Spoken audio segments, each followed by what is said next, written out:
Oi, pessoas. Bom dia, boa tarde, boa noite, ou... Estamos dando início a mais como diria um antigo repórter do Rio, e sua vida, rapaz? Né? Um quadro nosso Trajetórias.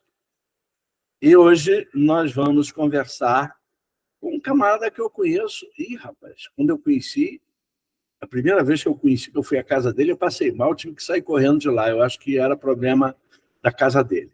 Eu me lembro disso, em 79. Manuel Aguiar, bom dia. Oi, Maurição, bom dia. Bom dia a todas e todos. Ou como você diz, já pessoas. Pessoas. Bom, lembrando a vocês que todas as vidas importam igualmente, ou para imitar os nossos chefes, All Lives Matter. Então, uma vida não tem uma história, uma vida é a história. E lembrando também o nosso grande teólogo, falecido este ano, Franz Joseph Inkelamert: homicídio é suicídio. Manuel Augusto de Oliveira Aguiar, é isso mesmo? O D está no lugar errado. Oliveira de... Manuel Augusto Oliveira de Aguiar. É mesmo, é assim? Desde pequenininho. Por que as pessoas te chamam de Manuel Aguiar e não Manuel de Aguiar? Mas porque eu acho que o D complica nesse caso. Agora, no documento, Não tem sei. que ter. Muito bem, Manuel. Como é que você se apresentaria? Um detalhe. Manuel, não é? Porque é de português. Isso, ora, pois. Ora, pois, português é Manuel. Exato. O espanhol é que está inventando esse coisa de Manoel, não é? É isso? Aí deixa de ser santo. É?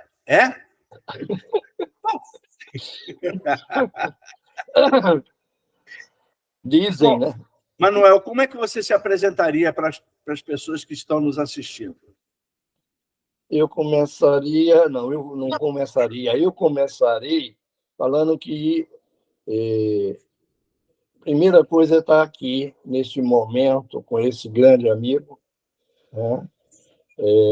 Para poder falar um pouco da minha história, né? E eu já gostei de que todas essas vidas importam, independente de qualquer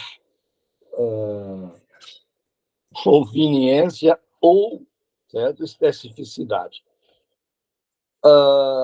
Então, a minha história eu vou chamar de militante e ativista, porque ela vai se alternar nessas duas figuras de participação. E a gente, né, começa essa história no Rio de Janeiro, quando eu fazia parte do movimento... Como é que dizia, Maurício? Olha, que é assim, nós dizíamos o seguinte: duas coisas.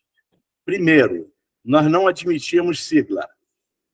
Segundo, quem consegue repetir o nome é simpatizante. Você não conseguiu, então você não é propriamente um simpatizante. Eu lembro que a memória também está aí. Mas começamos em 75, né? A minha presença junto Rapaz, agora que eu me lembrei, eu não conheci você na sua casa e passei mal lá, não. Foi nessa reunião de 75. Eu já ia chamar você de inventor. Mas... Não, que eu passei mal e saí correndo da sua casa foi verdade. Não, isso eu não tenho dúvida, mas não foi a primeira. Foi em 75, numa reunião estranhíssima, em que nós praticamente nos apresentamos como adversários. Foi, exatamente. E nunca fomos. E nunca fomos. Isso aqui tem que ser dito, né? Algumas pessoas interpretavam isso, algumas pessoas que eu falo do próprio movimento da chamada pessoas com deficiência, ou portadoras de deficiência, como se falava. Mas a gente se conheceu falando de profissionalização para cegos na área de informática, que nós somos originários da mesma formação na área de informática, né? E a gente se conheceu lá, nesse momento, onde eu estava envolvido com o IBIS, né? Diretamente Instituto Brasileiro de Incentivos Sociais, onde eu era um dos empolgadores, certo? Dos vibradores com a profissionalização, que fugiu um pouco do que ocorria, um pouco não, fugiu muito, foi um salto de qualidade para nós cegos naquele momento. E aí eu começo a me entranhar, né, no que diz o que dizia as pessoas.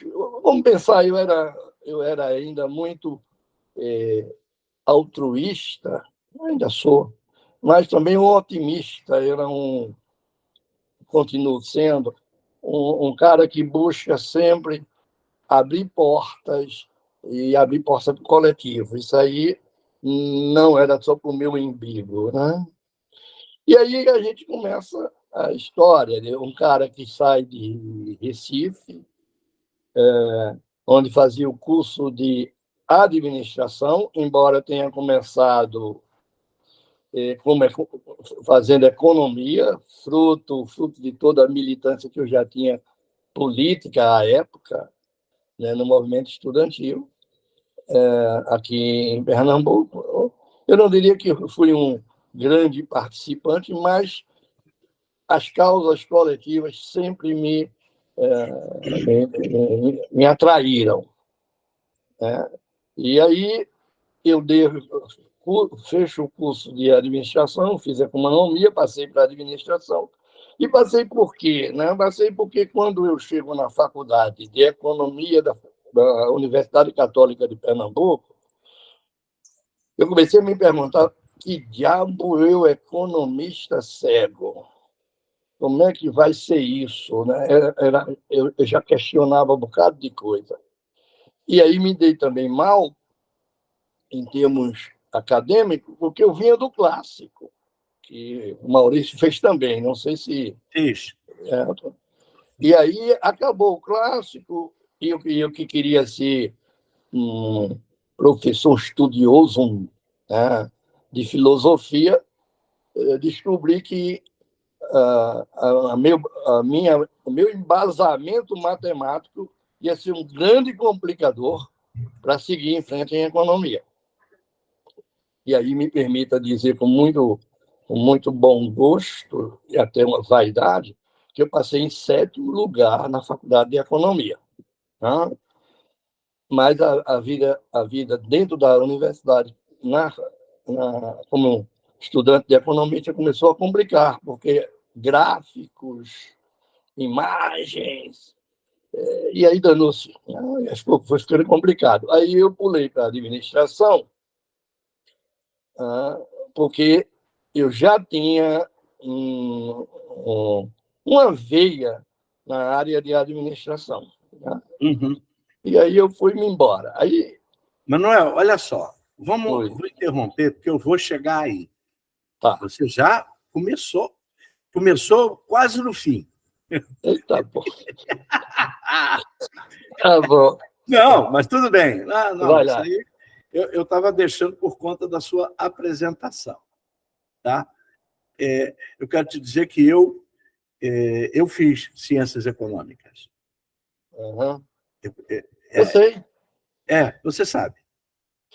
O curso era tão ruim que eu era bom aluno. Aliás, essa característica de ser bom aluno sua sempre foi, e eu tenho com as minhas preocupações. Não, eu não fiz. Graduação minha foram todas péssimas. As minhas graduações foram péssimas. Eu só estudei mesmo depois que eu fui fazer pós-graduação. Mas as graduações eram uma desgraça. O pessoal me perguntava se eu tinha nível superior, eu dizia que não. Mas eu acho não, nós que fomos assim, pessoas que entramos numa área como a economia, era muito desafio.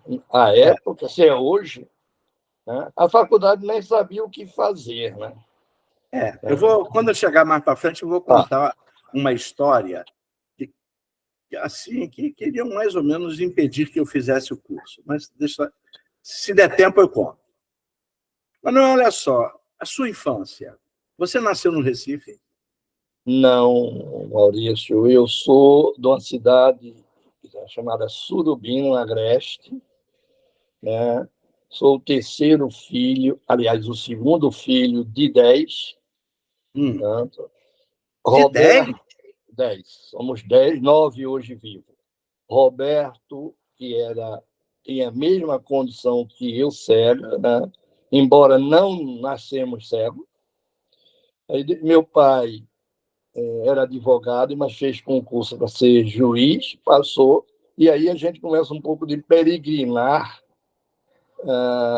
no Estado, né, por causa da profissão dele. Embora nós não tenhamos acompanhado ele por todas as suas entrâncias, como se diz aí, as suas andadas como juiz, andanças. Então, de Surubim, a gente foi para Bom Jardim, que fica na zona de transmissão Mata Agreste Norte, Mata Norte, o mais centro-oeste, e fiquei onde moravam meus avós paternos. Tá? Nesse momento, eu ainda enxergava até aos 7 anos de idade, já não eram mais 2, já éramos 6, quase isso. Teu pai era rápido, né? Era rápido. Eu acho que o papai, quando vinha do interior, ele vinha muito desejoso, certo? Certamente. Aí, de Bom Jardim, ele foi promovido para a segunda entrância. Né? Entrância, para quem não sabe, é o estágio do magistrado persegue, começa a terceira, segunda, primeira é capital. E aí eu fui para Vitória de Santo Antão, né? Que já era uma cidade a 50 quilômetros de Recife, onde como é que eu estudava, né, lá em Bom Jardim?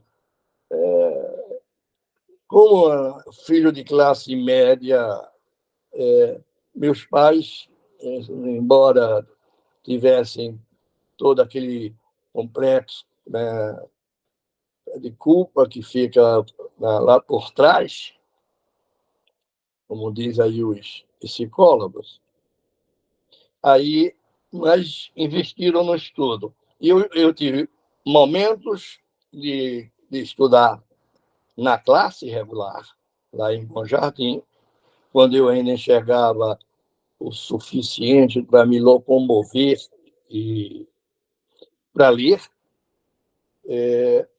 então, e com aulas particulares. Aí, quando vim para Mas você, quando nasceu, você já nasceu com problema de visão? Não, eu nunca tive problema, não. Eu nasci com uma condição de ter uma visão diminuída. Obrigado pela correção, eu também concordo. E acho que... Bom, mas isso é outra história que vai aparecer por aí. Tá. Então, o que é que acontece? Aquela história era o filho do juiz. Que escola diria não? Né? Então, mas a sua visão, peraí, a sua visão, olha só. Você nasceu, então, com uma redução razoável de visão? Nasci com um olho prático esquerdo, praticamente depois do diagnóstico, eu vim saber isso muito tempo depois, é claro, como um olho quase cego, e o olho esquerdo, e o olho direito com a visão de 80%, 80%, 90%. E aí, com esse decorrer de tempo e até a terapia da época, eu fui perdendo o olho esquerdo, foi feita uma tentativa, porque eu tinha, além de outras tuia de coisa nos olhos, eu tinha descolamento de retina. Fácil, foi feita uma cirurgia para corrigir o olho esquerdo, não foi muito maravilha, mas aí descolou a retina. E virou Pronto, aí certo. já é. Então, em Vitória de Santo Antão, eu cheguei para fazer o terceiro, que essas coisas mudaram tanto, o quarto ano primário, terceiro para o quarto ano primário, e eu já uma visão muito débil, né? Muito delimitada, não débil, muito baixa mesmo, e eu não conseguia mais ler o livro, não? Então começou aquelas coisas de se emprenhar pelo ouvido, né? E foi uma coisa que eu cheguei a fazer a admissão e o primeiro ano ginasial em escola pública. Mas aí eu me lembro desse fato que me marcou até hoje, é que um belo dia eu cheguei em casa e disse: papai, é o seguinte, se eu continuar lá naquele ginásio, como aluno do que eu estou sendo, eu vou ter o diploma, mas você zero. Aí ele disse: eu já percebi, e aí foi quando minha vida de cego foi concretizada, porque no dia 10 de março, não, de abril de 64, né, eu chego no Instituto Padre Chico. Certo? Você chegou lá em 64, né? Foi, exatamente. Aliás, tem um detalhe, a gente ia sair de carro, lá de Vitória de Santo Antônio, no dia 31 de março. Não, mas 31 de março ainda não tinha nada, o problema foi 1º de abril. Pois é, depende de quem olha, né? Esse é um fato interessante. O papai chegou e disse: meu filho, vamos botar as coisas no carro para sair. Isso era 4h30 da manhã. Aí, quando eu me dirijo, né, para a saída lá de casa, né? Aí que eu vou me dirigindo, aí eu: bom dia, o senhor juiz está? Acho que meio um susto. Aí eu fui até... Eu chegava muito mal nas caixas.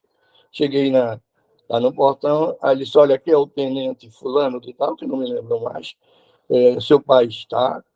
Aí eu disse: tá. Aí eu não entendi coisa nenhuma, o que eu percebi é que tinha um monte de gente, veículos, inclusive, aí, quando o papai volta desse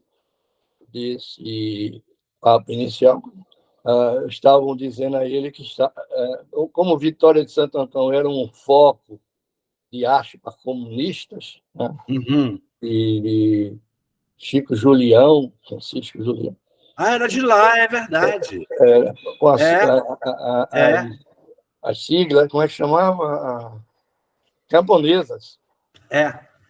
As ligas camponesas. Ligas camponesas. E aí, rapaz, volta dizendo: a viagem está cancelada e Vitória está sob comando militar. Mas foi em 31 de março ou 1º de abril? Não, eles chegaram na porta da minha casa a 1º de abril. Né? Tá. Não. E quando eu falei aquele negócio, porque 31 de março, além de ser uma ficção, o Brasil inteiro não sabia de nada em 31 de março. A gente foi saber em 1º de abril. Então, por aí, por isso a viagem da gente foi adiada. Tá? E nessa viagem foi minha mãe, eu, uma tia que papai, que trabalhava no IAPTEC, IAPI, um negócio desse, que eu não fui para o Benjamin Constant por culpa dela. Porque a primeira opção de meu pai foi o Benjamin, mas como ele queria que ela me acompanhasse, um desses institutos não era, só tinha filial em São Paulo. Tá? Eu não me lembro mais qual deles, IAPQ, IAPTEC, IAB... Eram os IAPs, né, de antigamente. Institutos de Aposentadoria e Pensão de cada categoria. Né? Cada categoria. E a IAPTEC era dos transportes, né, se eu não me engano. Aí fica para o historiador. Não não, eu estou tentando me lembrar. Tinha um monte. Cada uma categoria e tinha... E a API era do álcool? Era industrial. E a API era industrial. Bom, aí seguimos nós, numa Kombi, 3 dias, 4 dias de viagem para chegar em São Paulo. E aí, um detalhe é que já ia minha irmã penúltima, que tinha a mesma condição visual, aliás, ela enxergava bem. Roberto, mais velho, ainda lia, né? O Roberto não foi para o Padre Chico, né? Foi não. Roberto, quando chegou aos 16 anos, para 17, ele já estava no curso médio, no Sei. clássico. Tá. E eu cheguei aos 10 para 11 anos. Quando eu chego no instituto, aí eu passei, antes de ir para o instituto, quando eu disse aquela frase lá que ele concordou, eu fiquei estudando o Braille, porque ele contratou uma professora que saía de Recife 2 ou 3 vezes por semana para ensinar o Braille, né, para mim. E aí o pau cantava porque o Braille era a confirmação da cegueira. E aí vinha toda a minha rejeição com o Braille. Claro. E aí Dona Helena, a senhora, minha mãe maravilhosa, ela percebeu, ela era uma pessoa simples, tinha feito só até o ginásio, mas aí ela fazia o seguinte, ela costurava, a mãe era um artista, no lato senso da palavra, tocava a flauta, assobiava e chupava a cana. E aí Dona Helena chegou e disse, confiou que eu ficava só passando a mão em cima do livro. Aí ela chegou assim, vê, meu filho, vamos fazer o seguinte, vem aqui para junto de mamãe, leia a história aí para mim, certo? Aí eu não tinha como não ler, certo? Aí eu aprendi o Braille. Aprendi a ler o Braille nessa função. Quer dizer, quando você chegou no Padre Chico, você já sabia Braille? Já sabia. Eu sabia Braille, sabia escrever e ler em Braille. E minha irmã foi porque foi para consulta médica. E eu também tive que ir. Eu fui a alguns médicos em São Paulo. Aquela velha tentativa dos pais, né, de recuperar a visão. Então, esse foi o caminhar 3 anos no Padre Chico. E no Padre Chico teve um lance muito bom, né? Foi uma experiência muito legal para mim. Você ficou 3 anos no Padre Chico? Só. Eu fiz 2ª, 3ª e 4ª série.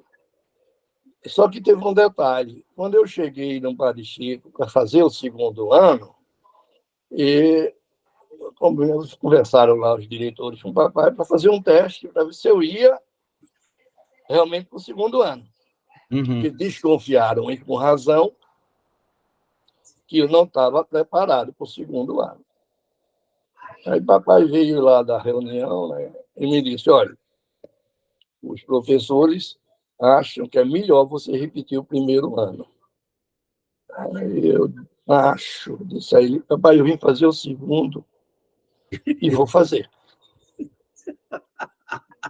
E aí foi brabo. Aí foi brabo porque quando chegou em junho, né, abril, maio e junho, eu somava minhas notas e elas não passavam de 5 a 6. As notas, as 7, era meio 1.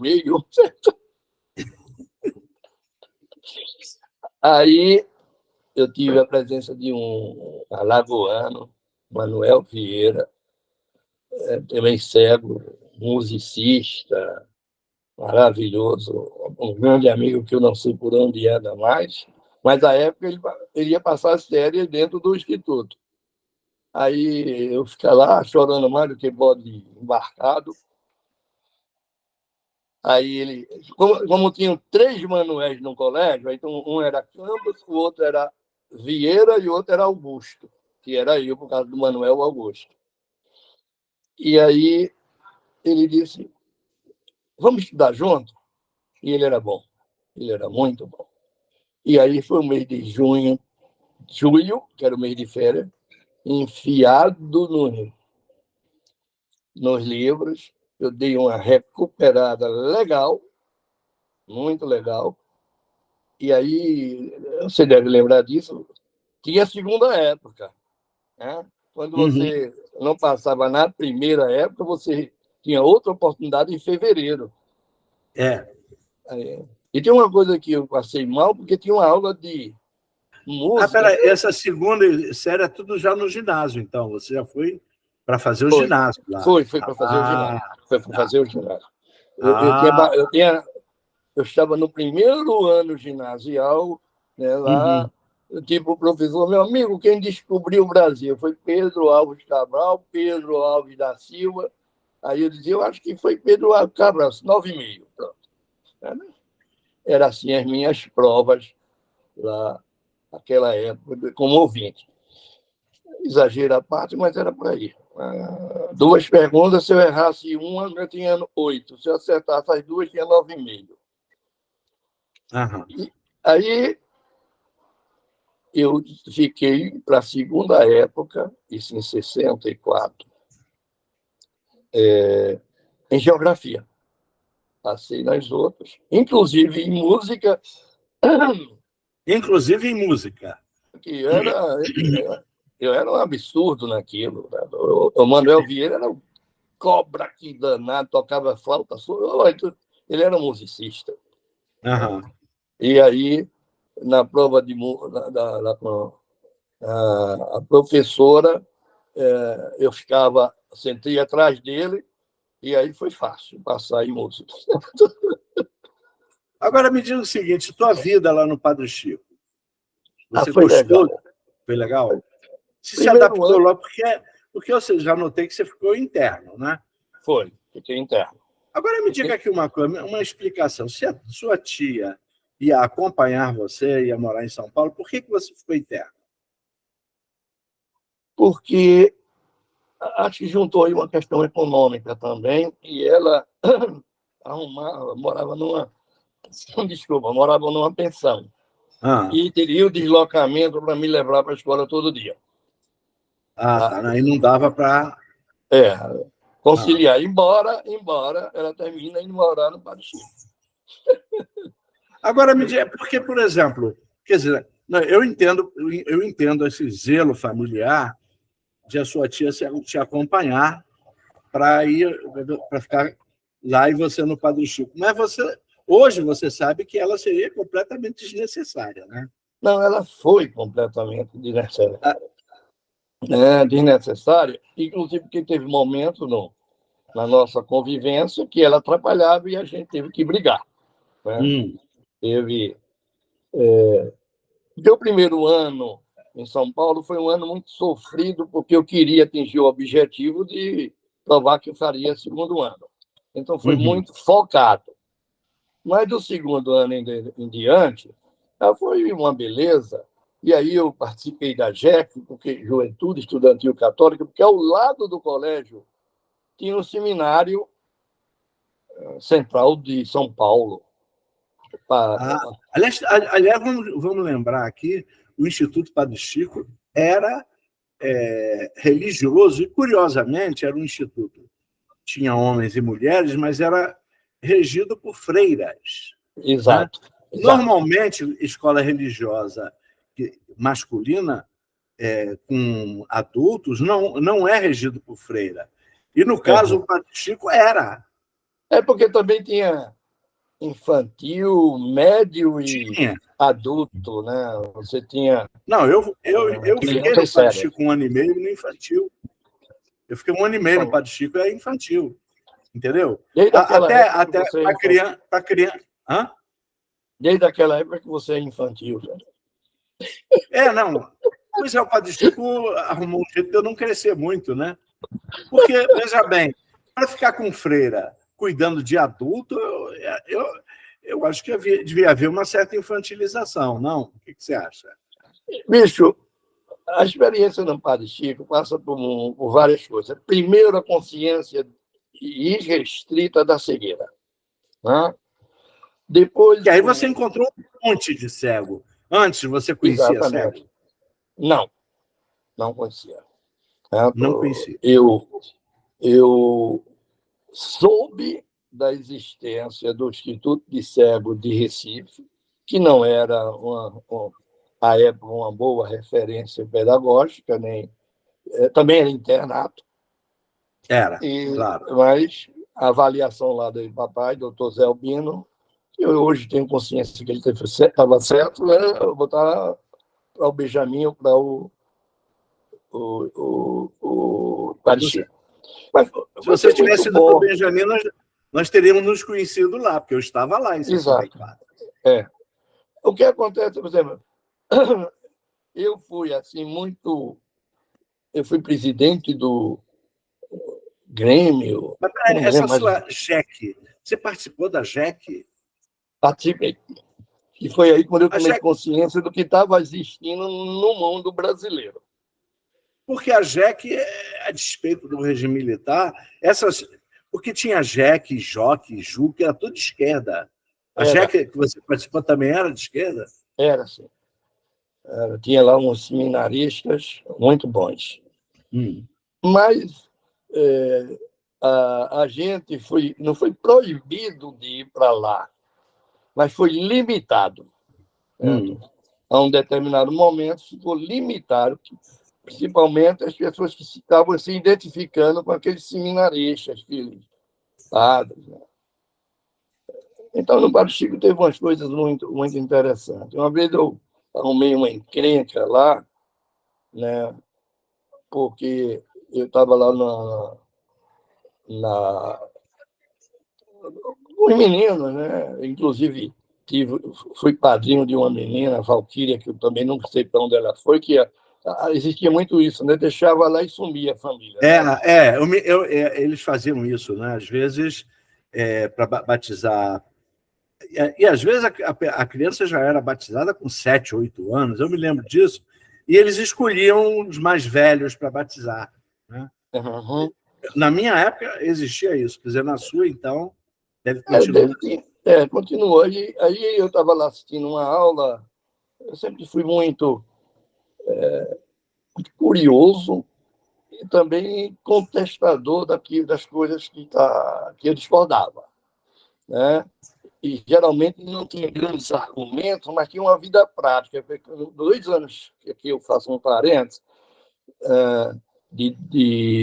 do primeiro ano, quando do ginásio, que eu parei em 61 até 64, quando eu retomei os estudos, meu pai tinha uma fazenda e eu vivei muito no coletivo, no meio do pessoal que trabalhava lá. Então, andei a cavalo, era muito... vivia no meio do curral, tive experiências muito boas de prática de equilíbrio, bom, me deu eu vou chamar uma destreza temporoespacial muito legal, né? Porque os espaços eram imensos, então dar a cavalo no lugar daquele exigia uma atenção e um domínio do espaço. Então, isso me deu uma convivência, né, com o trabalhador rural. Uma convivência muito interessante, porque, embora eu fosse o filho do dono, mas na hora da lida ou da brincadeira, tinha que jogar. Né? Então, jogar de igual para igual. Aí eu vou para o instituto. Aí tinha lá, estava tinha a hora do estudo, né? Você deve ter passado por isso, a sala de estudo. E eu fui lá porque eu tinha essa menina que era minha afilhada, e vi a professora dizendo que o Sol era uma estrela. Aí eu, petulantemente, disse, não. Não, o Sol não é uma estrela. Aí ela chegou e disse, aí pronto. Não é, eu disse, não. O Sol que se vê é redondo, é uma bola de fogo. Aí começou uma discussão, mas é estrela, não é estrela ou não? Deu uma encrenca, né? Eu fui parar onde? Na diretoria, né? Desafiei a professora, né? Não pode. Naquela época... Pois é. Né? Depois... E aí hoje os professores não podem desafiar os alunos, mas naquela época... Era absurdo. Era absurdo. Fui ameaçado de suspensão. Mas como ele não tinha, para suspender, tem que mandar para Pernambuco, aí Você teve que ficar lá mesmo. passei lá uns 3 dias.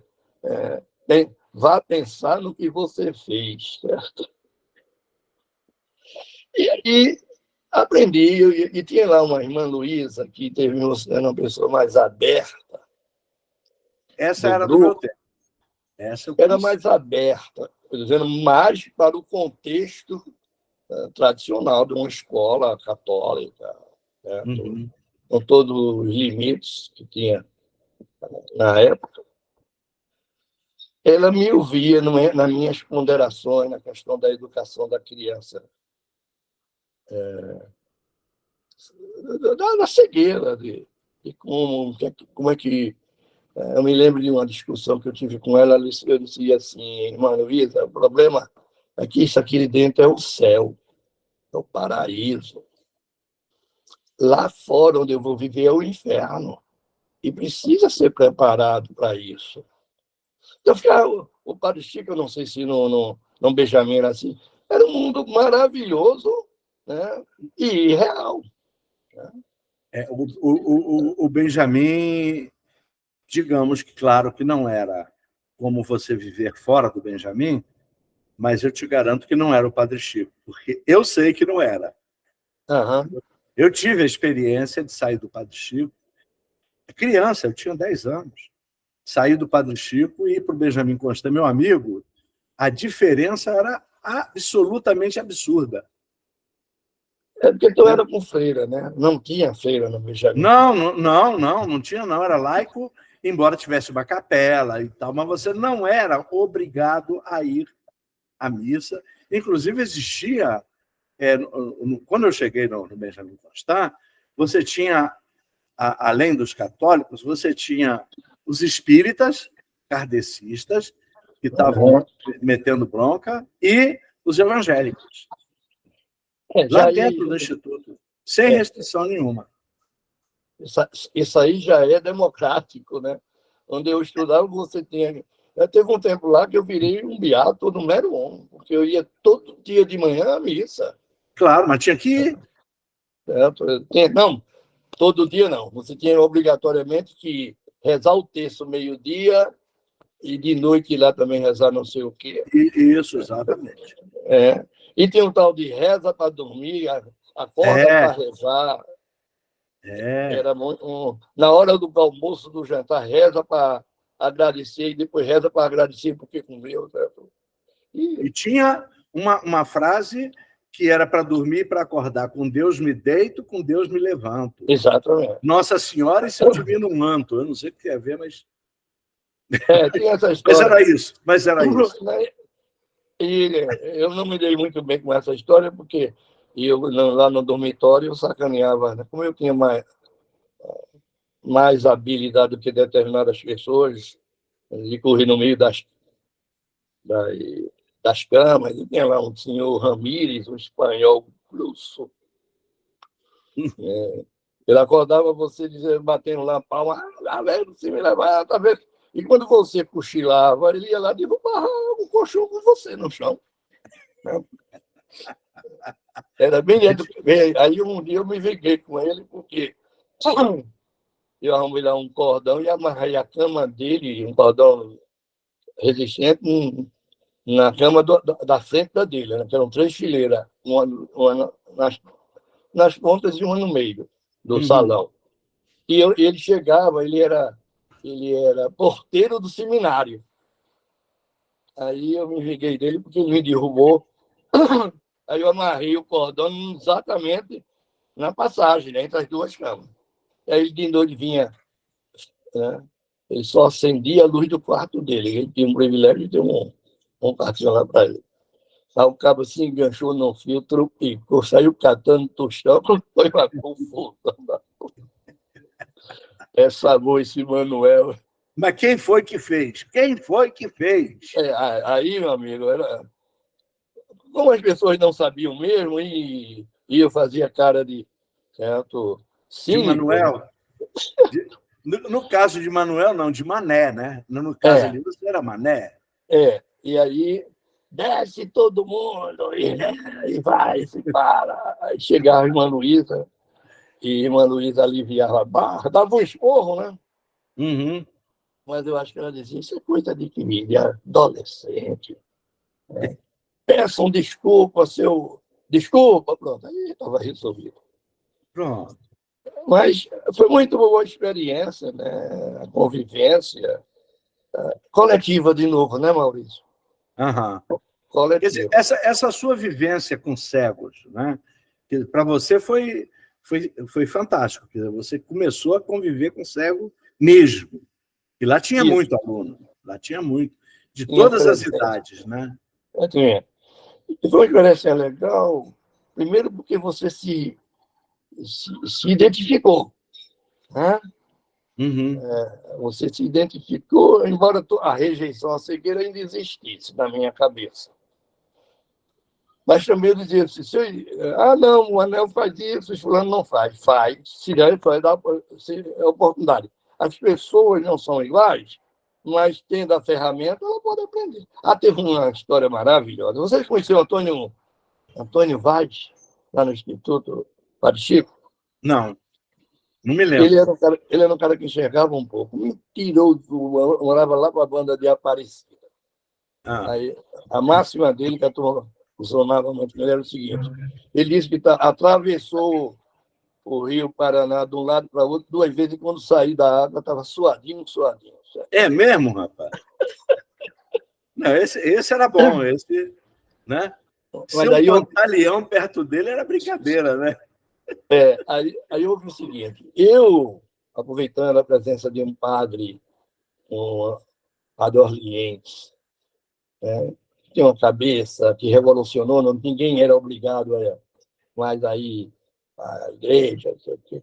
Aí eu propus, eu era o presidente acho que era Centro, já eu me lembro, Castro Alves, acho que era isso.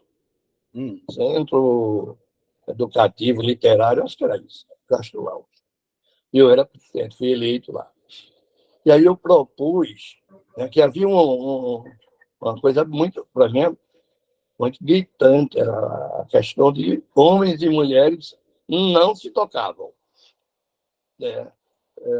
Na sala de aula, era mulher de um lado, homem do outro, e quando não tinha aula, tinha um vigia lá na porta.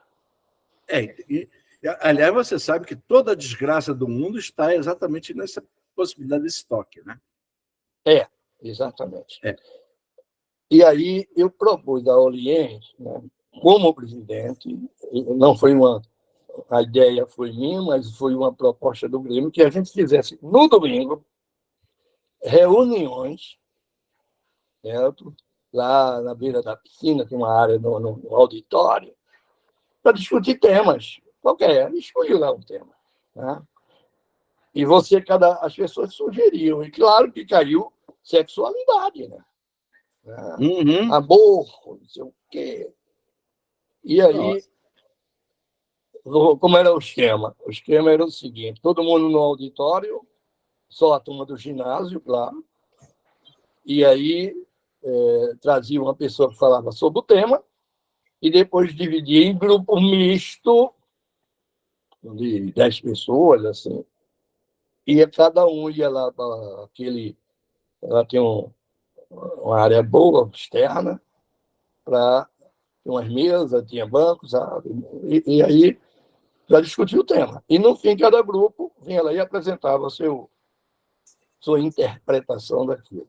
Estava indo maravilhosamente bem.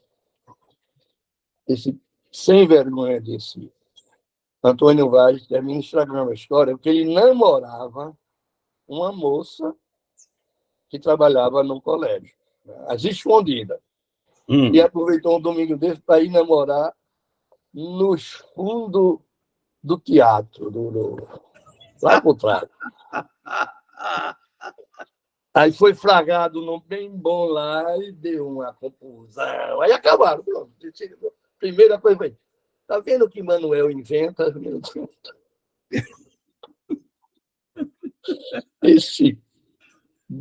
Aliás, era esses baianos, né? Outro preconceito. Tudo é baiano. Tudo é baiano. A minha sorte é que eu só conheci você em 75. Imagina se eu tivesse conhecido antes. Eu estava perdido na vida, né?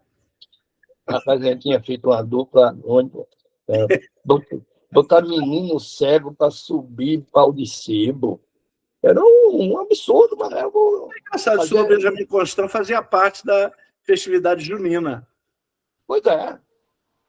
Eu botei a criançada para correr com o ovo na mão, dentro de um saco. Como é que você vai fazer isso? Eu ficava lá no outro lado com o apito. Combinava lá da direção, né? Aí já caía um por cima do outro e era uma diversão. Mas, bom, por isso foi uma experiência muito boa. Vivenciei primeiro o preconceito estupidamente. Né? Dentro do programa, tem um amigo meu, acho que você conheceu ele, no Acidos. Um dia a gente comentou, acho que foi com o Didi, que eu não sabia se o Moacir estava vivo. O Valdenito me mandou, em particular, dizendo que o Moacir tá vivo. Está vivo até hoje, você sabe disso, né? Não sabia, não. É porque eu sei que você era amigo dele, do Moacir. Éramos muito amigos. Aliás, Assis Moacir, né? Dutch. Escrevia Duche, D-U-C-H. Isso. E esse rapaz, a gente era muito amigo, né? E ele era rico. Era um cego rico, bastante diferenciado. Uhum. E ele vai namorar uma moça, se apaixona por uma moça, só que ela era negra. Era negra? Cantor. E ele perguntava assim, o que é isso? Ele era cego de nascença.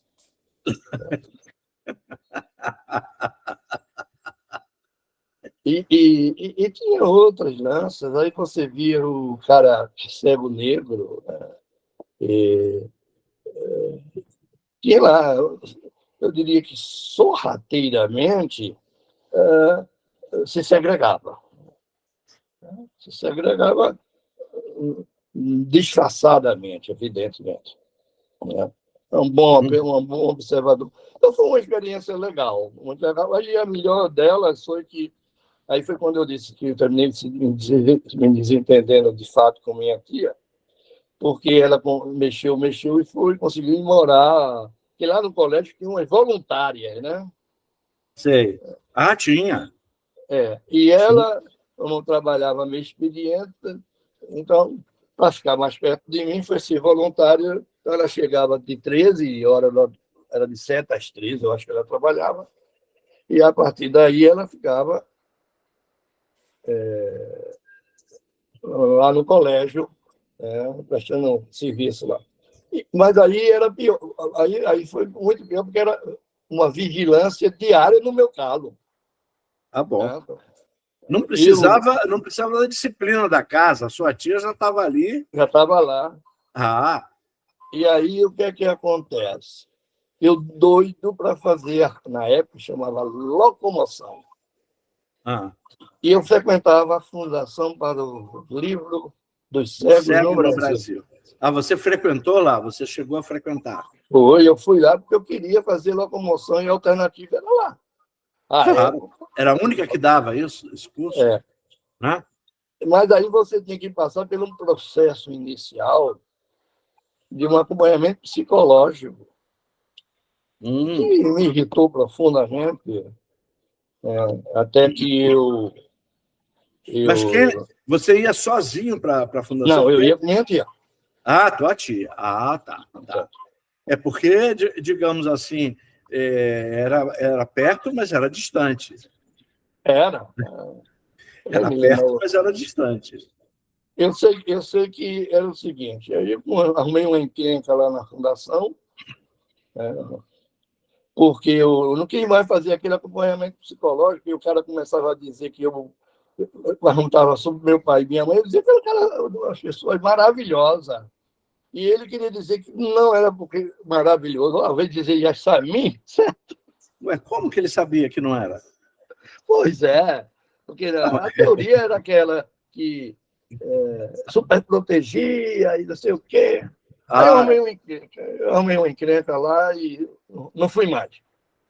Porque era pré-requisito para fazer a locomoção. Aí eis que o Instituto contrata uma dona Sara, uma gaúcha maravilhosa. Não deve ser mais vida. Eu estou com 75, naquela época ela tinha pelo menos 10 anos na minha frente. Ixi, Maria. Devia ter uns 28 a 30 anos.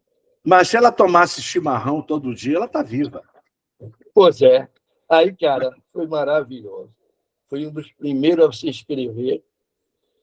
Bom, para encurtar a história, eu ainda enxergava luz. Então, eu tinha que sair.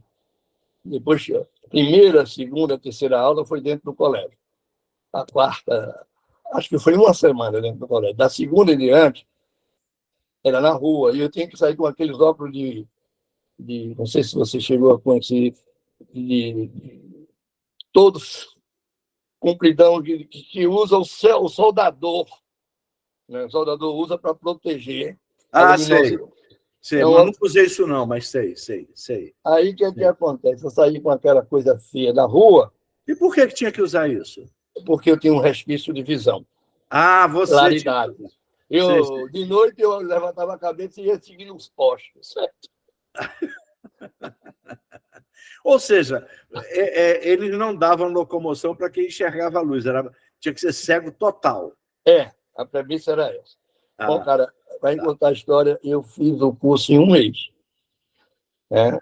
Um mês e 15 dias úteis.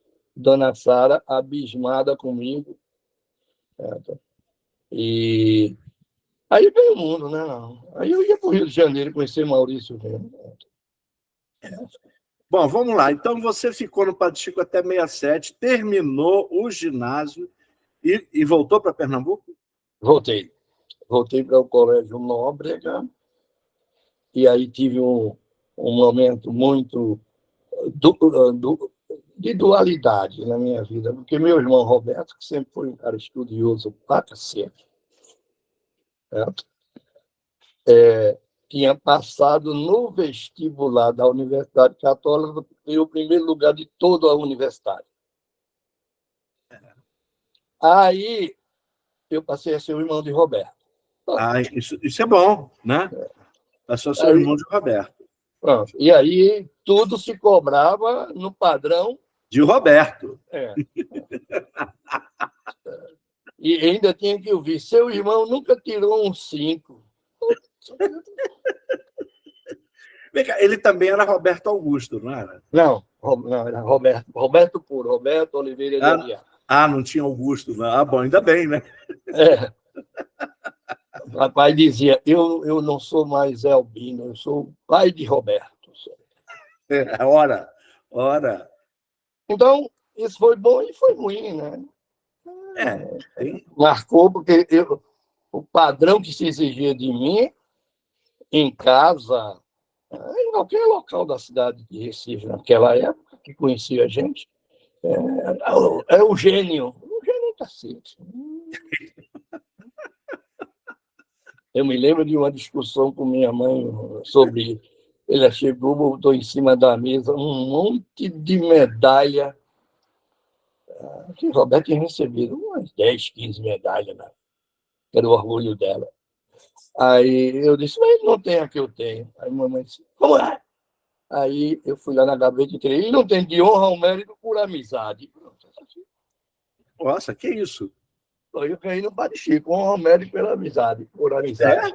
Acho que interessante.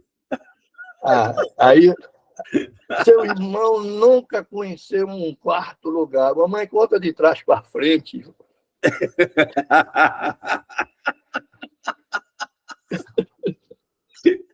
Mas você se dava bem com o Roberto, né? Dávamos, no decorrer da vida, tivemos diferença de encaminhamento, né?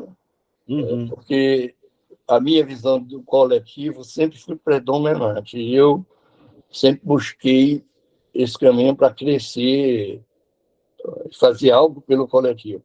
Ele tinha uma teoria individualista na minha visão, depois a gente se reconcilia, mas o que ele achava que, do mesmo jeito que eu e ele tinha galgado os espaços que galgou, as pessoas podiam. Uhum. Aí eu dizia para ele, mas ninguém, a maioria não é filho de juiz, não, cara. A diferença está aí. E aí foi, Maurício, aí eu cheguei na universidade, como eu já te falei. Eu posso contar uma história não muito edificante a seu respeito, envolvendo o Roberto? Pode. Posso mesmo? Você Pode, me autoriza? Autoriza, eu acho que eu já sei a história. Bom, é assim. Um dia, Manuel andando lá no Recife, no meio das prostitutas, é essa mesmo que você pensou? Exato. Vai lá, vai lá.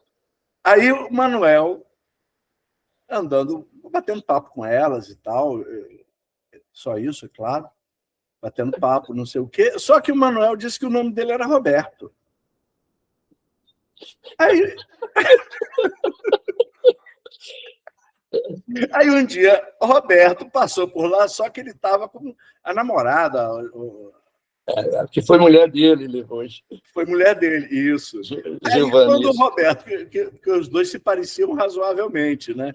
Aí quando ele passando, as mulheres, e aí, Roberto, não vai falar com a gente, não?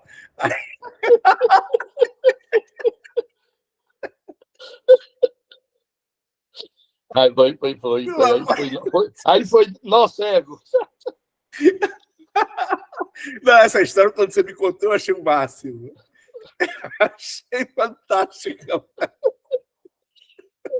Aí teve uma vez, né? Porque eu trabalhava. Houve um momento no Nóbrega, no Colégio Católico, que tinha uns padres. O que você foi fazer no Nóbrega? Você fazia ensino médio, né? Foi o clássico. Tá, o clássico.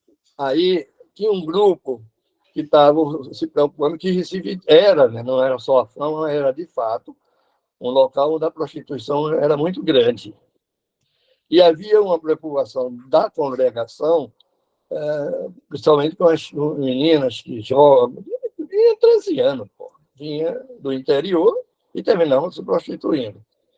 E aí foi feita uma ação de tentar evitar uma assistência social, que não sei se naquela época se chamava assim. E aí eu fui um dos escolhidos da escola para ir lá para fazer as visitas, né? Conversar, e entrevista, tudo lá no chamado Baixo Meretriz. E eu paguei caro por isso, porque uma vez veio uns amigos meus videntes, né? Não daqueles que veem o futuro, certo? De São Paulo, e aí me procuraram aqui. E, Manuel, vamos lá no Baixo Meretriz, que a gente quer conhecer, não sei o quê. Eu digo, mas faz tanto tempo que eu fui lá, todo santo, assim, muito tempo. Mas vamos voltar, vou levar. Aí, quando eu paro na frente de um bordel que chamava Eiê Drinks, né? Que eu vou caminhando com ele, entrando, aí Manuel, há quanto tempo veio arroz visitar a gente?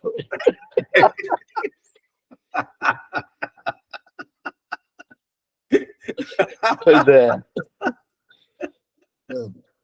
Viu? E os caras, olhando assim para mim, e tu não conhece, né? Nada, né? Bom, esse Nóbrega, você então fez o ensino médio lá? Fiz. Né? Aliás, fiz o primeiro e o segundo clássico, que aí acabou o clássico na época. Porque era só primeiro e segundo, não tinha terceiro? É porque em 1969 o clássico acabou aqui, pelo menos em Recife. No estado, não sei se no Brasil todo, mas acabou. Então, o Nóbrega não tinha mais o terceiro ano clássico. Tinha o quê? Ele foi fazer, ele fez na frente do colégio onde ficava a Universidade Católica, onde fica até hoje, tinha um colégio, né? E aí criou-se lá um pré-vestibular, terceiro ano, médio, e o pré-vestibular. E eu fui estudar lá. E aí conheci gente, né, que hoje são jornalistas famosos aqui do estado, estudou, e a gente andou aprontando por lá, até que eu fiz economia, eu já contei aqui. Né? Quer dizer, você terminou, então, aí foi fazer economia. Você fez quantos anos de economia? 2 anos? Só um ano. Só um? Só um. Ficou 1 ano em economia e resolveu que não era o teu caso. Não era mesmo. Mas vem cá, você descobriu que não era por quê? Que você pensava que cego não podia ser economista ou porque você... Não, porque eu acharia duas coisas.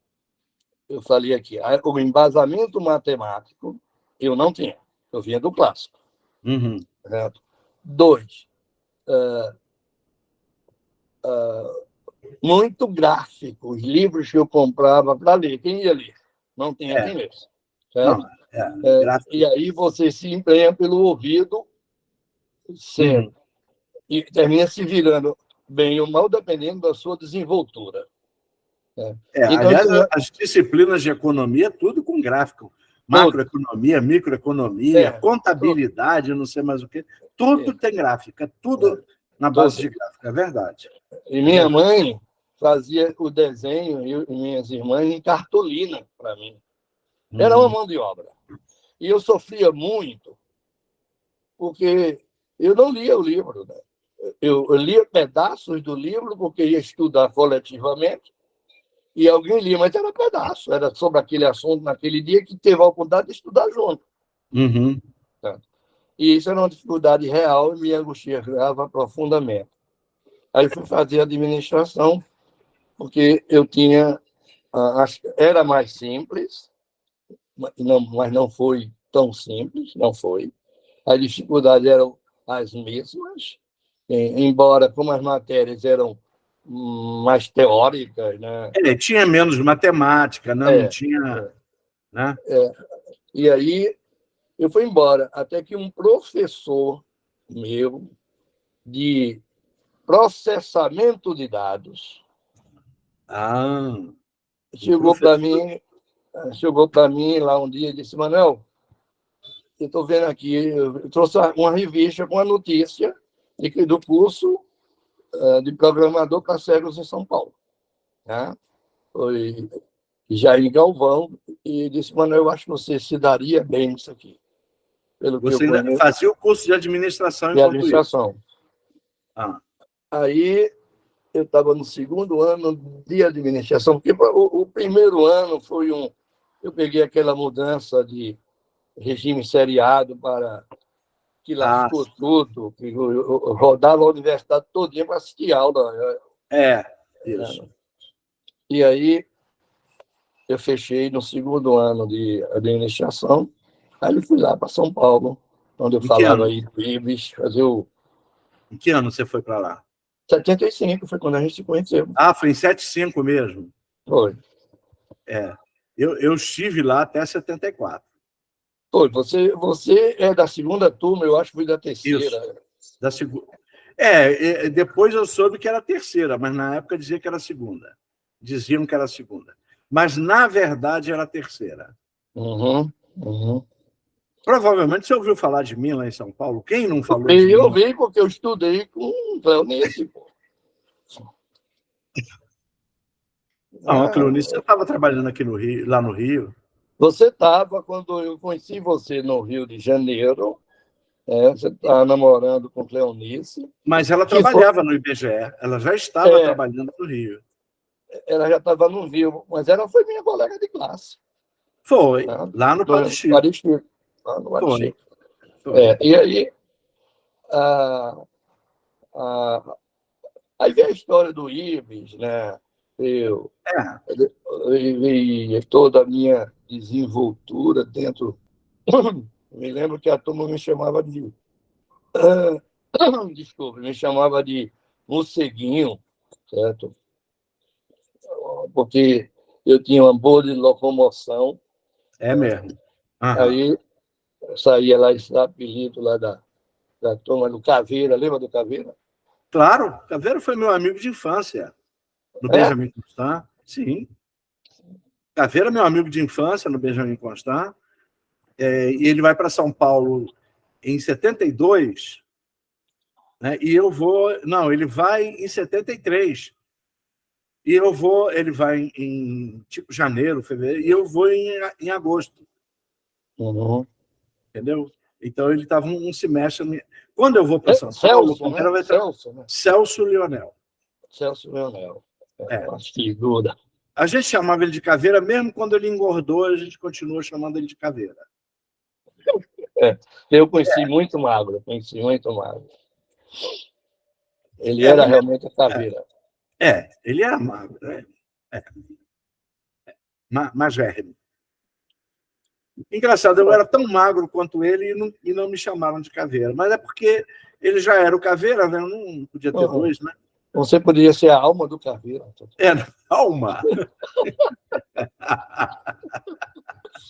E aí começa a minha história. Depois eu venho para Recife. Você fez o curso lá com o Domingos, né? Aquele que eu fiz também. E aí você já sai de lá para Recife. Saio, porque na minha cabeça, certo, eu tinha que levar aquele curso para ser feito aqui. Entendi. E eu consegui fazer em 83. Né?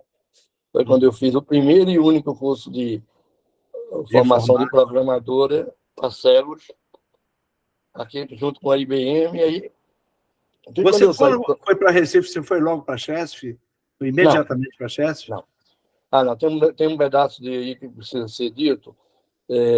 Eu não arrumava emprego em canto nenhum. Né? Não arrumava emprego aqui em canto nenhum. A não ser que se fosse apadrinhada aí por indicação política. E eu era muito arredio a isso. Uhum. E aí eu fui comerciante, você chegou a conhecer a minha loja de disco. Mas você já... você não trabalhava na Chesf naquela época, não? Não. De 74 a 77, até 80, agora em 76 é quando eu entro na Chesf. Mas de 74 a 76 eu fui comerciante. Em 75 ficou um irmão meu, 2 irmãos tomando conta da loja, e eu estava em São Paulo. Então aquela loja é antiga, como é? Discos 7. Isso. Tá. Então era isso. Você era... Eu era patrão de mim mesmo. Era. Eu me lembro do Discos 7. Tinha Livros 7, né, que era uma livraria próxima, que não era sua. Na verdade... Era a Rua 7 de Setembro, se eu não me engano. Né? Era na Rua 7 de Setembro. Por isso, era o seguinte, Tarcísio, que a pandemia levou, que criou o estilo da Livro 7, que era uma livraria que você circulava, pegava o livro, lia. Eu fui lá, eu conheci.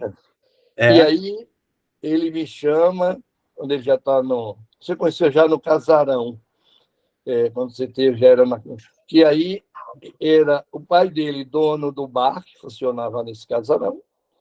Eu, numa das salas lá, na verdade era um casarão de 7 e 8 quartos, e um dos quartos ficou inicialmente ali a Disco 7. Aí depois ele amplia, vai para um galpão ao lado, e eu assumo, né, em 76, eu assumo o Casarão, aí fui dono de bar, fui dono de bar e restaurante e dono da Disco 7.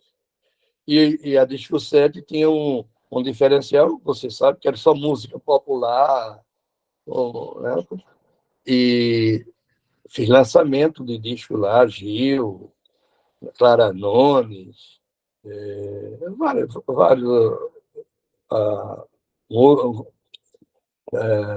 vários desses cantores e músicos e compositores que eu tive a oportunidade de fazer o lançamento deles, Zezé Posse, estou me lembrando aqui, né? E alguns, o cearense, eu não vou me lembrar do Pavão Misterioso, Edinardo. O Edinardo. Então, em 80, eu desmontei o circo porque eu não estava aguentando. Foi quando eu fui contratado pela Chess, né? Depois de uma batalha, como a maioria dos nós passou, né? E você chegava lá com diploma de programador e os caras não acreditavam, né? Uhum. E na Chess não deu diferente, só que eu encontrei uma pessoa que tornamos, depois de muitos amigos, muito, é um dos meus grandes amigos. Era o Rito, não? É o Rito, Antônio Carlos de Azevedo Rito, que é carioca. Quando eu trabalhava na Chess, aí não, você está em Belém. Eu acho. De vez em quando eu me confundo também. Mas a Chess foi transferida para cá, ele veio, e aí a história depois ficou transparente, e aqui a Chess fez uma seleção para programador, e eu fui lá e não aceita, não aceita, faz, não faz. Aí ele disse, o cara está com o diploma aqui na mão. Qual é o problema que ele faça a seleção? Aí fiz a seleção, passei, aí, como ele defendeu, eu fui trabalhar com ele, pronto. Foi a carga que sobrou para ele. Azar dele, né? Aí a gente comecei, foi em 76, 35 anos na empresa, né? 35. Lá você, inclusive, andou fazendo cargo de chefia, né? Tive, Maurício, tive na empresa, tive um caminhar dentro da empresa também. Aquela frase, né? A pessoa com necessidade específica, como eu chamo hoje, prefiro chamar assim, é um desafio a cada momento, né? Mata um leão de manhã, um tigre de tarde, e de noite numa floresta cheia de bicho. Isso uma imagem que se fazia lá nos anos 70, né? Quando a gente estava no movimento, nos anos 80, né? Principalmente, no movimento nacional, mas foi brabo. Eu entrei como programador, depois tinha lá um pool de digitação que ninguém queria ser chefe da digitação, que era pepino, né? Era pressão sob pressão, você deve lembrar disso, era o pessoal que estava lá furando cartão, doidado de manhã, de tarde, de noite, de madrugada. Claro. Lembro. Claro que eu lembro. E ninguém queria. Aí eu tinha colocado na avaliação que eu queria uma experiência gerencial, aí me jogaram lá dentro. Aí você deixou de ser programador. Deixei de ser programador, que não era cargo remunerado ser gerente, na época, ser chefe da digitação. Tinha uma... Desculpe, você não deixou de ser programador, você deixou de programar. Isso. Tá. Aí, quando eu saí, eu já tinha criado na Chess um movimento era o GAPPB, Grupo de Apoio às Pessoas, Funcionários e seus dependentes, pessoas com deficiência. Eu criei esse grupo, e aí foi outra coisa muito interessante, né? Estamos falando aí de 78, 80, e aí esse grupo, eu descubro que tinha mais de 200 pessoas dependentes, principalmente, que a família escondia, né? Mas aí criamos um programa específico, esse grupo propôs e foi estabelecido um programa de atendimento aos profissionais e seus dependentes que tivessem deficiência. Né? E foi muito bonito isso, foi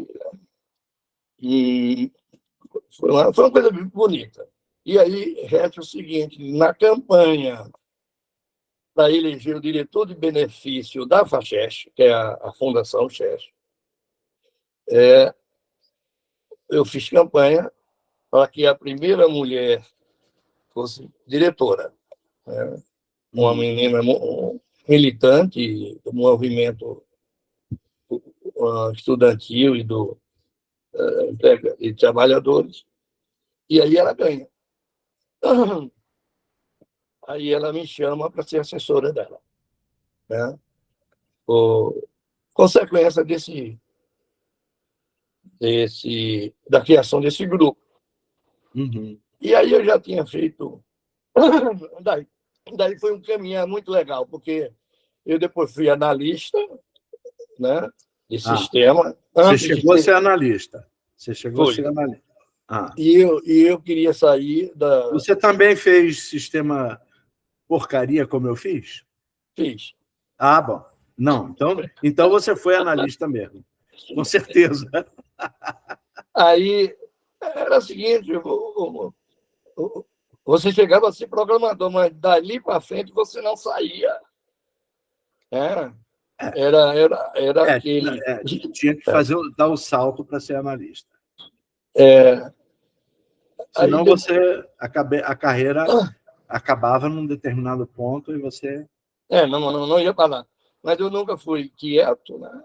Então eu fui analista, aí depois houve toda essa história aí, em 87, olha como o tempo passa.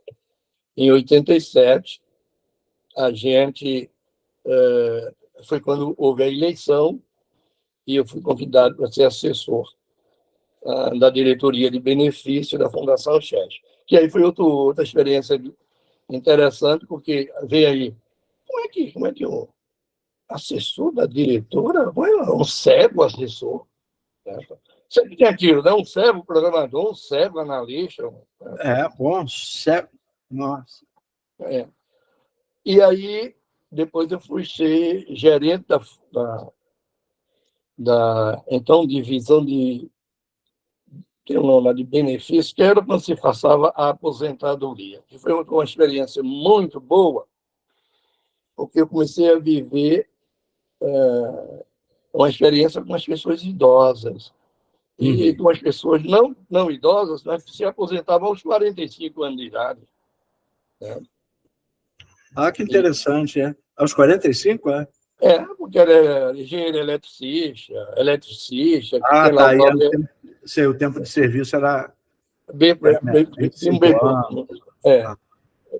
Então, não foi uma experiência. Depois eu voltei à assessoria, aí depois eu fui sair candidato a vereador de Recife, acho que 88, acho que por aí, não, 96. Aí eu tinha essa caminhada dentro da empresa, em 96. E aí eu já estava envolvido com o movimento dos cegos, que aí vocês nascem... Aliás, eu vou fazer uma proposta para você aqui. Vamos ver se você aceita.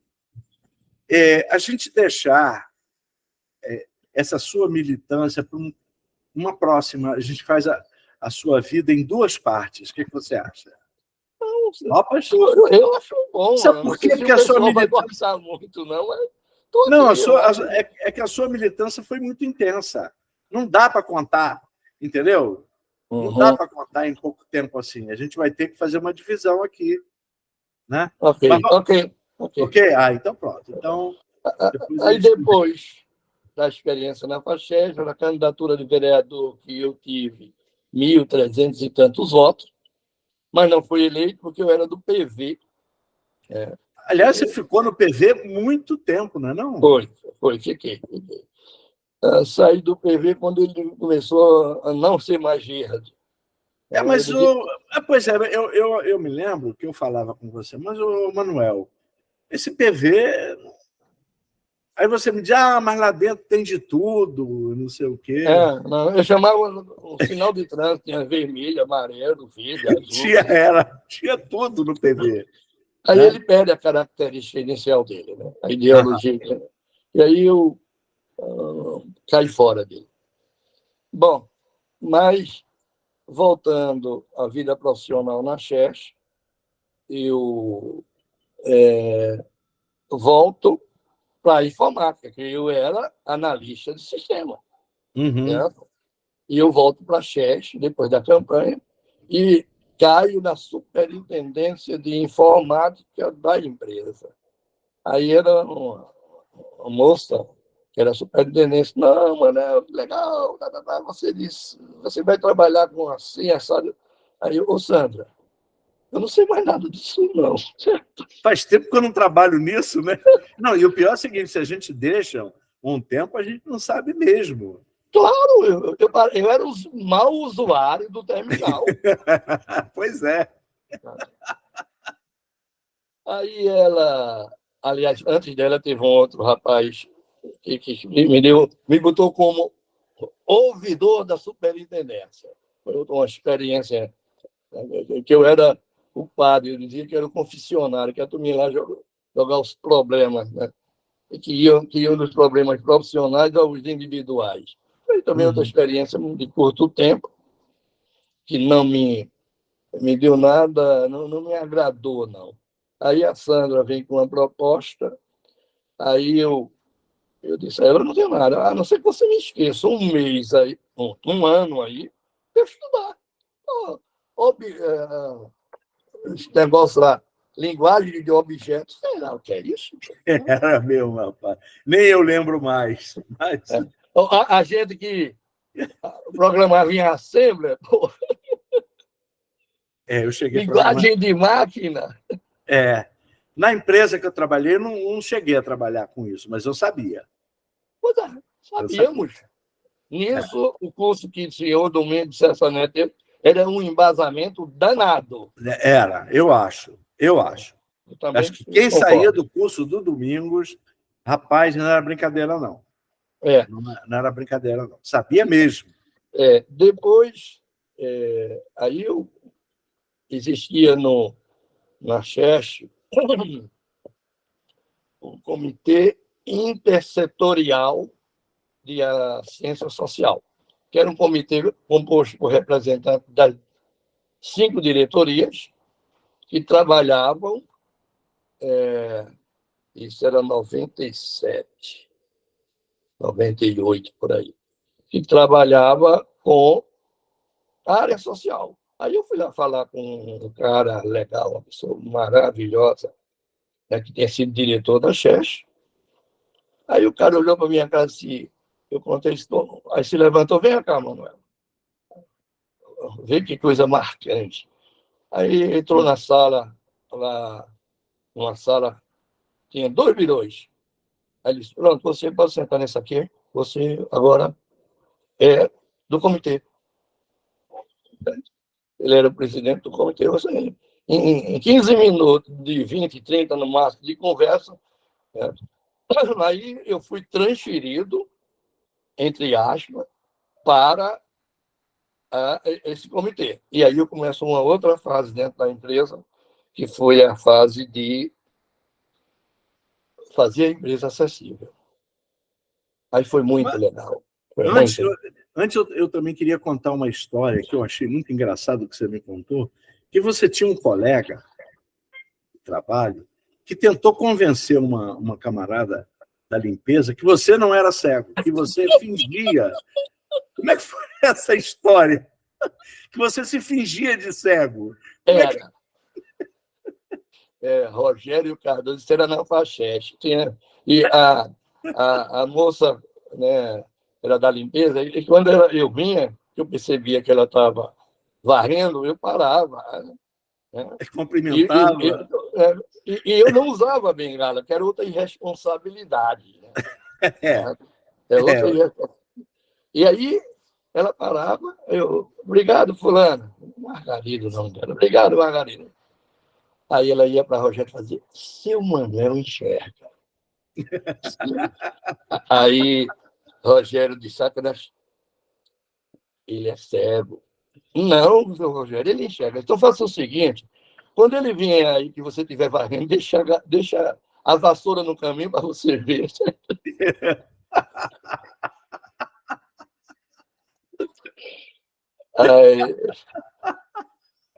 E aí, deixa a vassoura para ver o que é que acontece.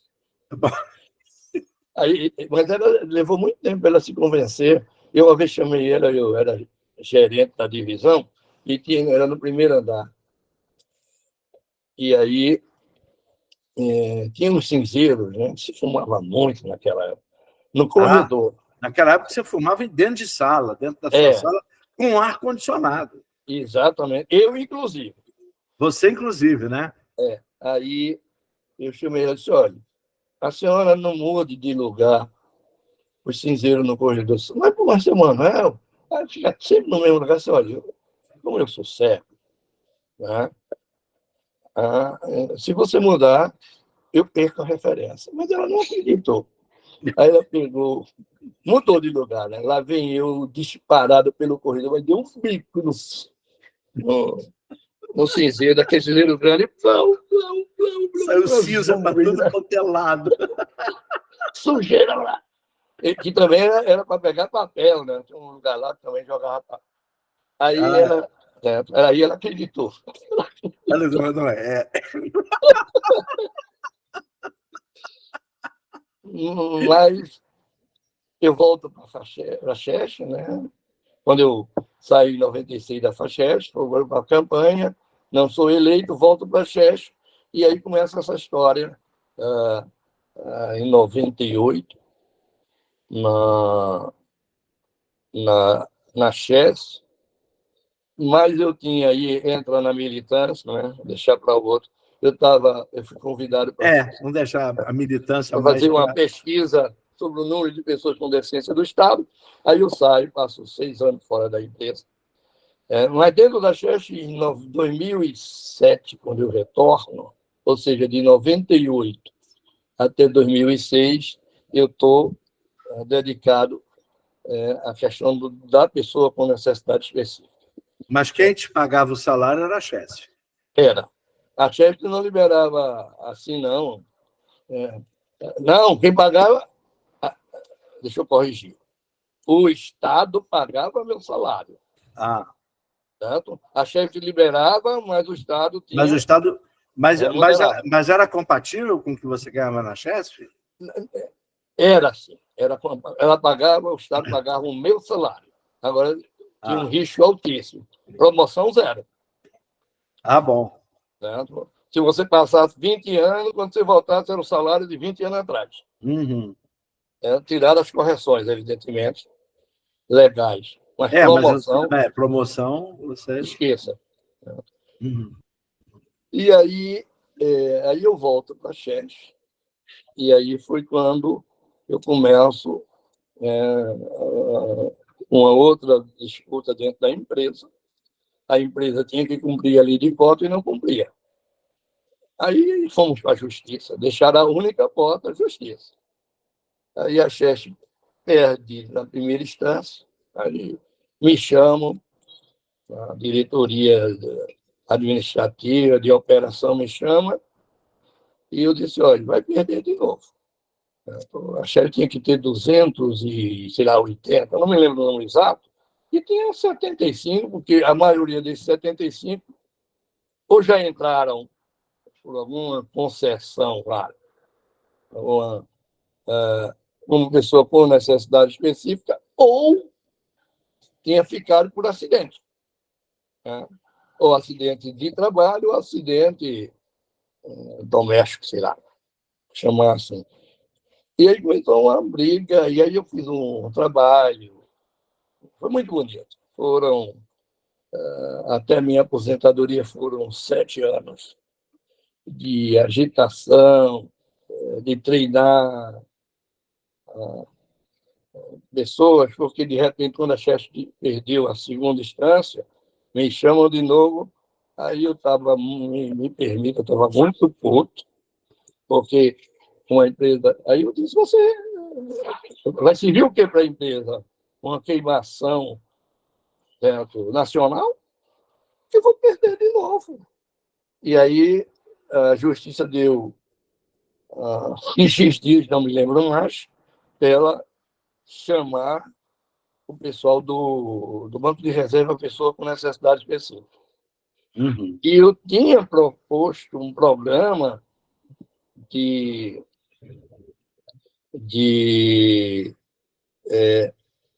ia desde a parte da chegada até a lotação e o treinamento das equipes. Foi muito bonito, Maurício. Eu sou suspeito, porque a empresa teve discussões sérias, encrencas sérias, né?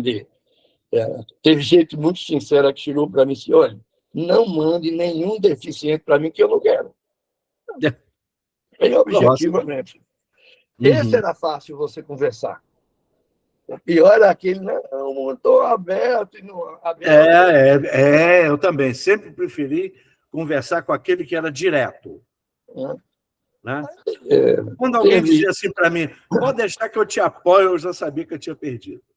Exato. Sempre foi assim. Eu me lembro, né, a Chef tem vários prédios. Né? Inclusive, nessa época, eu fiz um outro seminário profissional de processamento de dados, Maurício. Isso aqui é legal. Lembra que lá em Porto Alegre? Lembro. 83. 84. 84. Foi. Lembro, nós estávamos lá. Aquela discussão filosófica. Primeiro encontro de profissionais cegos de processamento de dados, o primeiro seminário. Primeiro e único. Primeiro e único. Mas foi bom aquilo lá. Não, aliás, foi legal demais. Foi muito legal. Foi muito legal. Eu me lembro, aí eu vou contar aqui essa. Moacir Dutti, que quem a gente estava falando, ele tinha feito um ledor de tela. Eu comentei isso com o Didi. Você precisa assistir o papo com o Didi. Ele tinha feito esse leitor de tela fantástico que só ele usava. Aí o que é que faz Maurício? Sabe o que é que faz Maurício, meus amigos e minhas amigas? Chega no meu pé do vidro, que a gente está sentado de junto, ele fala assim, maravilhoso, agora tem que contratar, além do software dele e ele para ajudar. É porque ele tinha o que o pessoal chama de ouvido absoluto, né?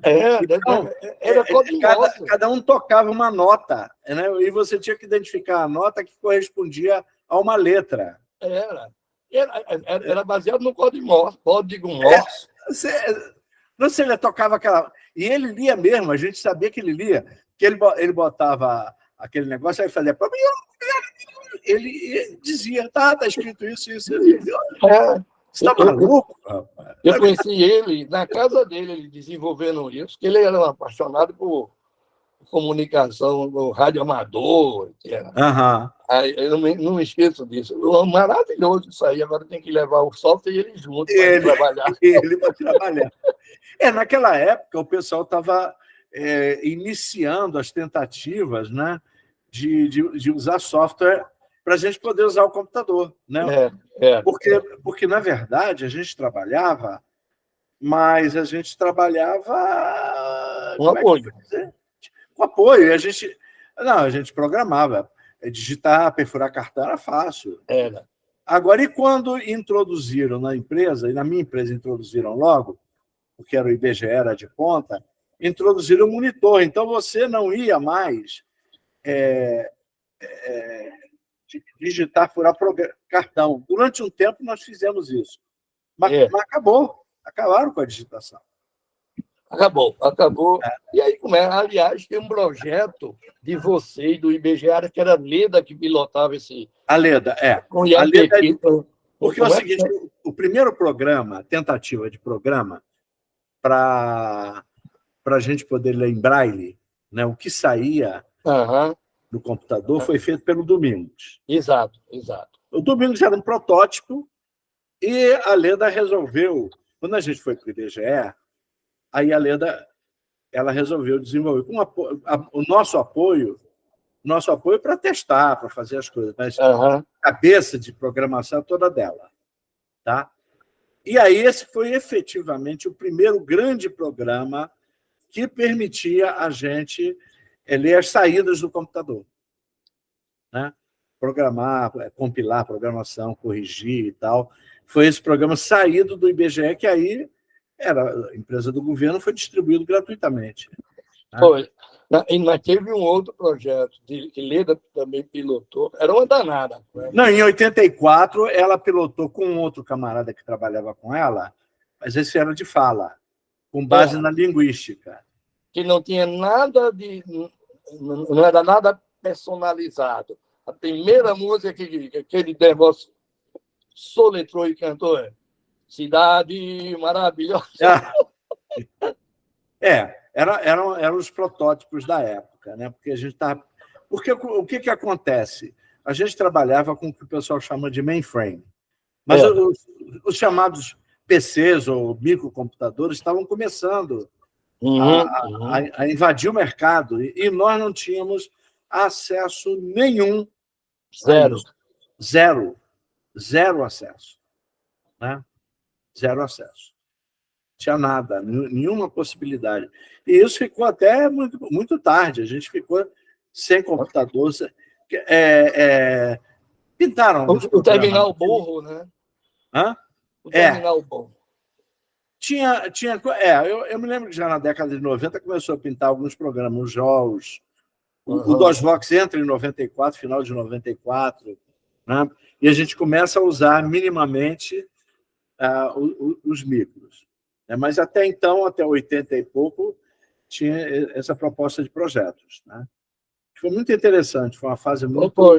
Foi um movimento muito legal. Bom, aí eu volto para a Chess em 2006, janeiro de 2007. Eu passei cerca de 8 anos fora, trabalhando para o Estado, e aí começo dentro da empresa, essa história que eu estava contando, e entram a Chess, ela tinha escritório, né? Eu estou dizendo tinha, porque ela hoje não é mais a empresa, hoje é da Eletrobras, né? Foi privatizada. E aí ela tinha escritório em Piauí, Ceará, no Rio Grande do Norte, Pernambuco, Alagoas, Bahia. Pois é, Rio Grande do Norte e Ceará, que não tinha Rio São Francisco, né? A Chesf era... porque tinha distribuidora, né?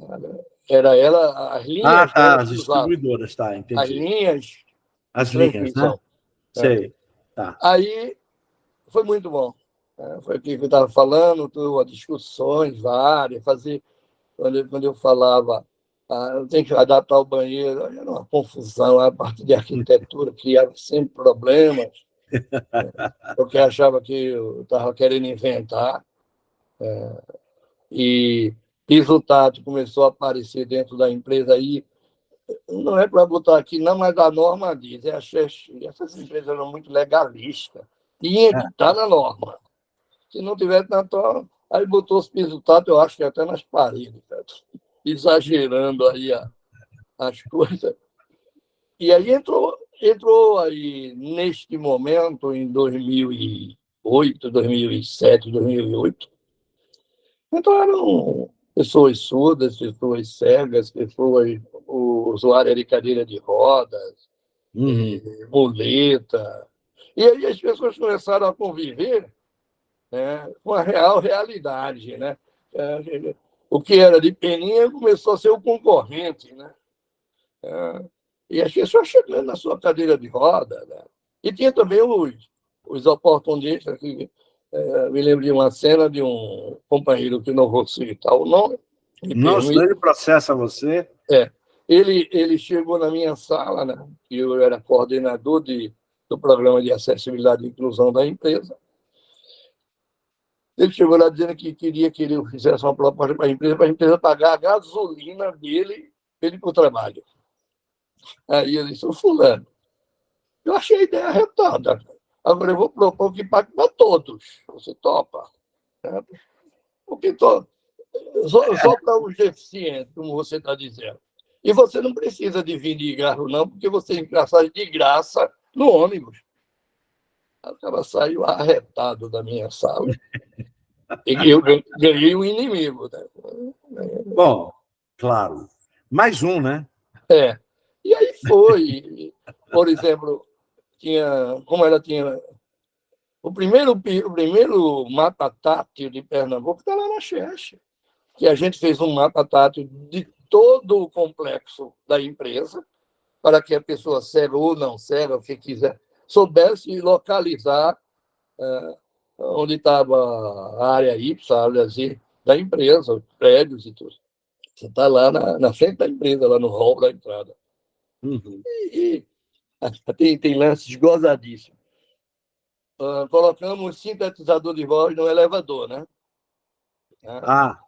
Que, aliás, hoje virou regra, né? Não é só para cego, coisa não. Hoje é regra, a né? lei, é uma lei que... Aí eu me abrigo, é o seguinte, tinha um rapaz lá na empresa que uma vez ele me encontrou dentro do elevador e disse: ô, Manuel, eu estou com uma preocupação arretada, porque eu nunca mais apertei um botão desse aí, não, porque ela me diz onde é que eu estou, certo? Agora eu estou muito preocupado. Aí eu, o que é, Carlos? É que... E ela vai sair de férias, aí eu estou lascado, certo? Você sabe que a gente sofria muito andando de ônibus, né? Que pedia ou alguém do lado, ou não sei, para indicar para a gente quando chegasse o nosso ponto. E às vezes o motorista esquecia, né? Às vezes, muitas vezes, né? E quando estava chovendo, que ele esquecia.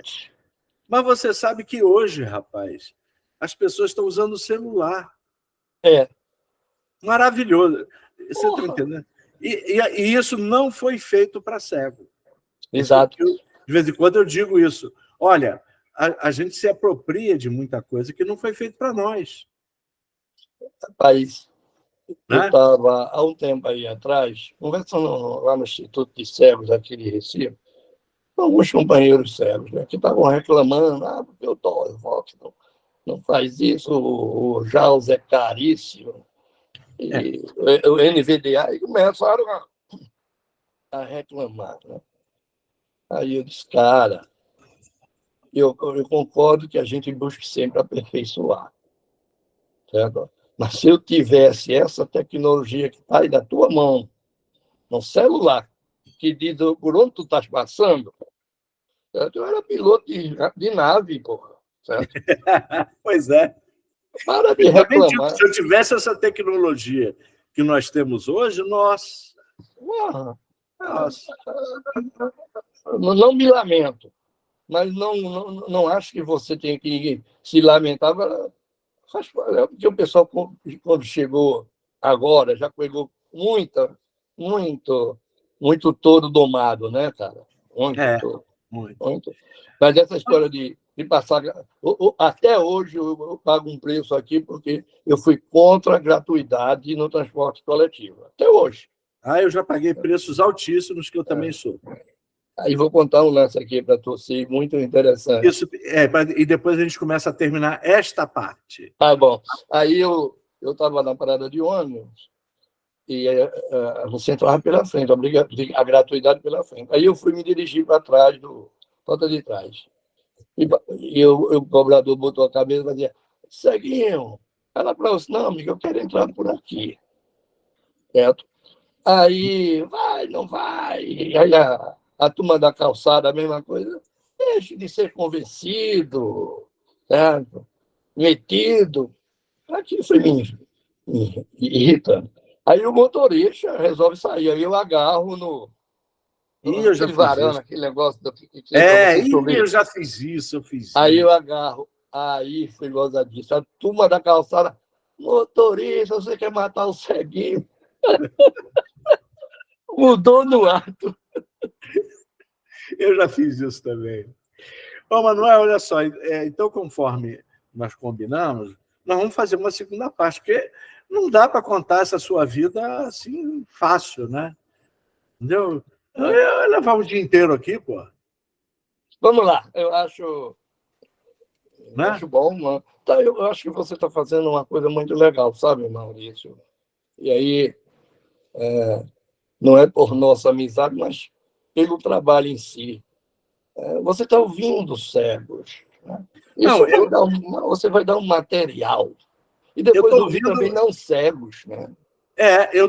O que eu quero dizer é o seguinte: nós estamos aqui ouvindo pessoas. Algumas são cegas. Exato. Para poder contar essas histórias e saber, sei lá, uma publicação futura, porque isso tem que ser registrado de alguma forma. aquele menino da Bahia que você entrevistou, história belíssima daquele cara, cara. É. Como é o nome dele? Jorge Damasceno. Sim, Meu o amigo. Jorge. Eu não conheço. Já o Didi eu conheço. Ainda não vi o Didi, não. Mas, não, né? Não vi. Mas, vamos lá, Maurício, eu agradeço aí a você a oportunidade. Né? E esse agradecimento não é uma formalidade, é um direito conquistado, certo? Porque Maurício Zene e Manuel Guia tem uma partilha grande nessa história. Eu vou contar, Manuel, uma mágoa que eu tenho de você. Ponto. Eu tenho uma mágoa imensa de você, e eu nunca confessei isso, mas aqui eu vou contar. Você se candidatou a deputado estadual, e eu fiz uma proposta para você, de eu, digamos, ser contratado pelo seu gabinete. Mas é claro que eu estava querendo ser contratado, continuando a morar em Belém. E você não aceitou. Você não sabe a mágoa. Eu não era deputado, eu não seria deputado por Belém, né? Era outro problema. Sim, mas ninguém precisava saber. É tão comum, né, cara? Eu estava fazendo uma representação sua aqui, e olha, eu até aceitava dividir meu salário com você, não tinha problema. Mas você foi. Isso radical. Me magoou. Foi. E você sabe, isso me magoou profundamente. Tá? Você deve saber disso, que me magoou. Mas eu tenho uma proposta melhor para você. Como eu vou ser candidato, não sei quando, não, 2026, para substituir Lula, certo? Aí eu lhe prometo colocar aí uma representação com você em Belém. Aliás, para o norte. Tá ótimo, muito bem. Pronto. Já está aqui gravado, hein? Não posso. Não, está gravado. Você me promete que quando você vier a ser presidente da República, eu tenho essa representação garantida, é isso? Isso, no norte. No norte. Não, então tá, beleza. Fechado, bom, fechado. Já retiro a mágoa, pronto. Já. Agora vai ter 4 anos para ter outra, né? Não, mas... Olha, embora ela morra, mas a esperança é a última que morre. Embora morra, né? É o que eu ia dizer, mas não esqueça que ela morre também. Morre, mas é a última. Depende da fila, cara. Bom, tudo bem, né? Um cheiro para você, um abraço a todos que estão aí compartilhando desse papo. E vamos para o segundo momento, para falarmos, né, não só eu contar a minha militância, mas militância que passa por vários companheiros, né, cegos ou não, que eu paguei um outro preço disso aí também, porque como é que eu ia defender o direito do surdo, o direito do aspa aleijado, né? Que quando não sei se isso ainda é presente, Maurício, realmente eu não sei. Se ainda há essa disputa muito forte, acho que chamava-se áreas, né? As áreas. As áreas. Não sei, mas não. Teve uma época que era muito forte.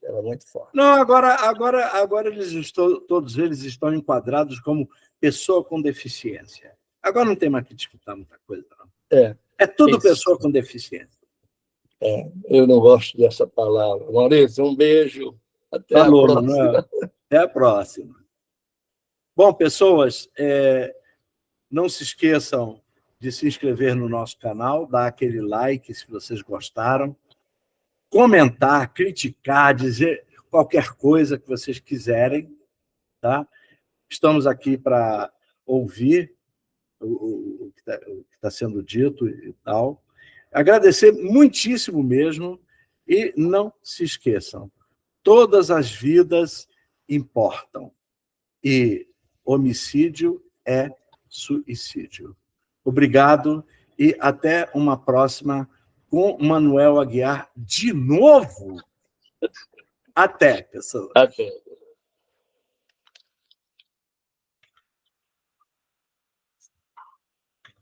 Zene? Espera aí. Tchau, tchau, né?